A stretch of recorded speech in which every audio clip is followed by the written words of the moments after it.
Your roadmap to the latest in auto? Welcome to Highway Herald.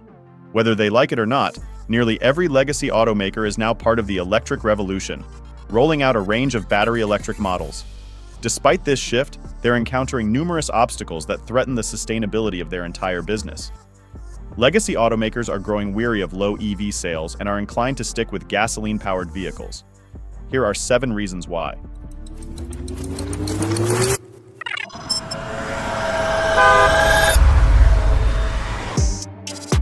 Reason number 7. Consumer choice reigns supreme. Automakers and governments worldwide overlooked a key factor. Customers dictate the pace of electrification. They invested heavily in ambitious EV programs without fully understanding market realities. In truth, it's up to consumers to decide when EV adoption will become widespread. While many top executives, like Toyota's Akio Toyoda, have highlighted this issue, few have challenged unrealistic strategies.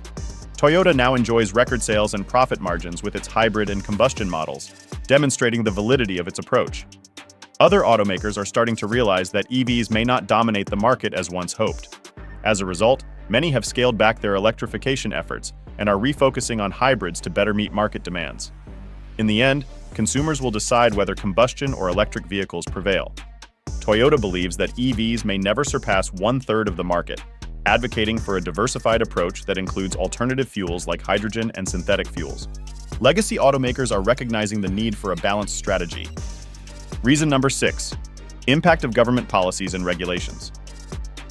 Government policies have significantly influenced the automotive shift towards electrification, but their effects are mixed. On one hand, incentives and subsidies, such as tax credits and rebates, have boosted EV adoption by making these vehicles more affordable. Countries like Norway have seen high EV uptake thanks to generous government support. On the other hand, stringent regulations and ambitious targets have created pressure on automakers.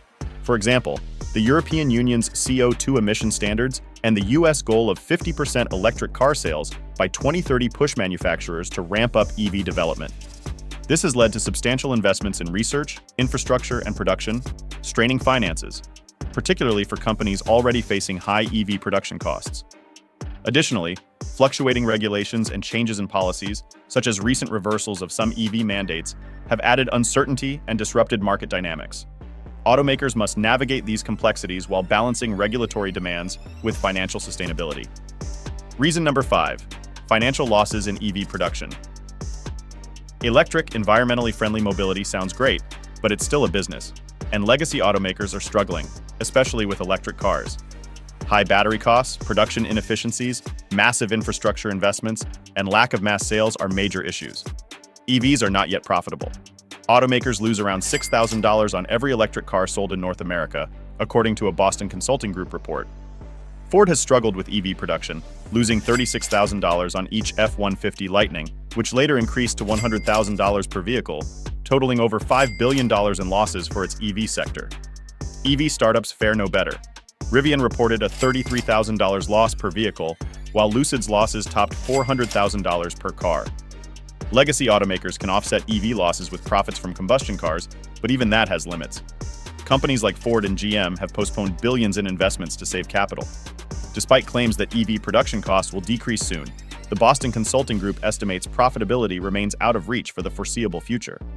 Before we delve deeper, we'd appreciate it if you could subscribe to Highway Herald. Your support fuels our passion to create more content like this. Now let's explore reason number 4, challenges with dealers. Another reason automakers prefer gasoline vehicles is the trouble with dealers. The EV transition hasn't just led to massive losses, it has also created significant issues with dealers. Many automakers are forcing dealers to invest hundreds of thousands in certification programs, including chargers and training. Dealers are reluctant to make these investments, as EV sales numbers are still too low to justify the costs. Moreover, EVs tend to sit on dealer lots for months, tying up valuable capital. Dealers also find that selling EVs requires more time and effort than selling combustion cars, leading to dissatisfaction among salespeople who now have to work harder to earn their commissions. Recent EV discounts and lack of demand have made markups nearly impossible, further frustrating dealers and causing resistance to the EV push. Reason number 3, slowdown in EV growth. Legacy automakers need to significantly ramp up EV production to achieve profitability, but this isn't happening as quickly as hoped. Unlike a few years ago when supply chain disruptions favored demand, automakers now face a significant slowdown in EV growth. After years of impressive gains, EV sales are stalling, with numbers barely improving from last year. Currently, EVs represent only about 8% of the total car market, and this figure isn't poised to increase dramatically soon.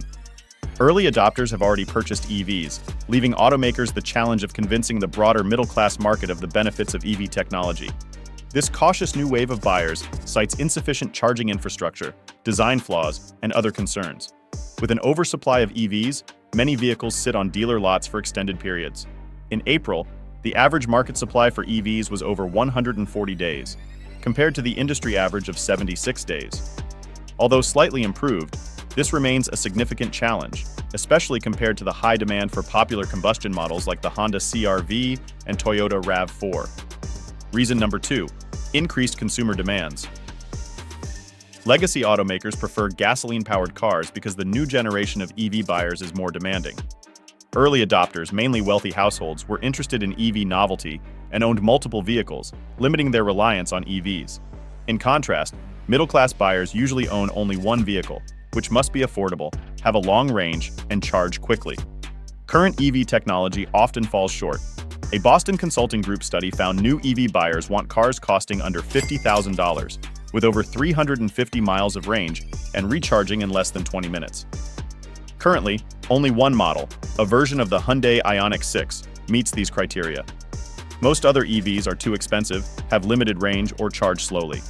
As a result, many buyers are choosing practical, affordable hybrids, which are experiencing 70% year-over-year growth and a market share over 10%.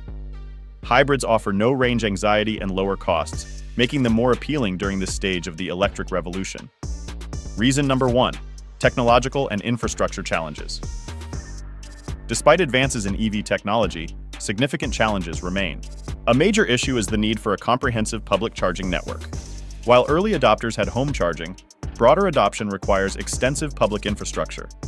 Currently, charging availability is inconsistent, with urban areas having better coverage than rural regions, creating charging deserts, and making it hard for EV owners to find convenient charging options. Speed of charging also remains a concern, with fast charging stations not yet widespread enough to fully alleviate range anxiety. Battery technology improvements are crucial for mass adoption. Solid-state batteries, offering higher energy density and faster charging, are still in development, while existing lithium-ion batteries face limitations in cost, weight, and energy density. Additionally, the supply chain for critical materials like lithium and cobalt poses challenges, with environmental and geopolitical issues impacting availability. These technological and infrastructure hurdles explain why legacy automakers are cautious about fully committing to an all-electric future. Thanks for watching, and be sure to subscribe to Highway Herald for the latest vehicle updates and upcoming videos. See you next time.